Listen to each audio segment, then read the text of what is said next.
मित्रांनो, आज आपण एक जातक कथा ऐकणार आहोत, जिचं नाव आहे मूर्खांवर आपले काम सोपवू नये.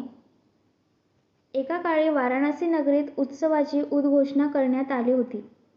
त्या दिवसापासून सर्व लोकांनी उत्सवाला सुरुवात केली. पण राजाच्या बगीच्यातील माळ्यास आपले काम टाकून या उत्सवात जाता येईना.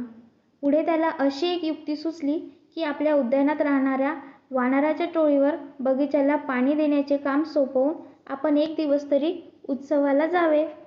तो त्या टोळीतील मुख्य वानराला म्हणाला, मित्रा, या उद्यानापासून मला जसा फायदा आहे तसा तो तुम्हाला देखील आहे.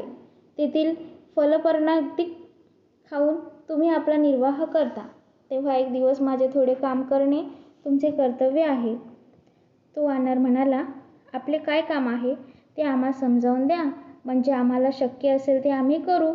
माळी म्हणाला, तुम्ही या झाडाच्या रोपांना आजचा दिवस तेवढे पाणी द्या, म्हणजे तेवढ्या अवधीत मी उत्सवाची थोडी मौज पाहून माघारी येतो.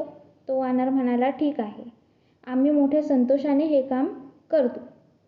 माळी पखाली आणि लाकडांची भांडी वानराच्या स्वाधीन करून शहरात गेला. इकडे मुख्य वानर आपल्या टोळीतील वानराला म्हणाला, आमच्यावर सोपविलेले काम आम्ही मोठ्या शिताफीने केले पाहिजे. येथील पाण्याचा अपव्यय न करिता ते मोठ्या शिताफीने केले पाहिजे. तेथील पाण्याचा अपव्यय न करिता ते मोठ्या काटकसरीने वापरले पाहिजे. नाहीतर आम्हास आणि बागवानाला पाण्यासाठी त्रास सोसावा लागेल. तेव्हा तुम्ही झाडाच्या रोपांना पाणी देत असताना त्यांच्या मुळाच्या प्रमाणे पाणी देत जा.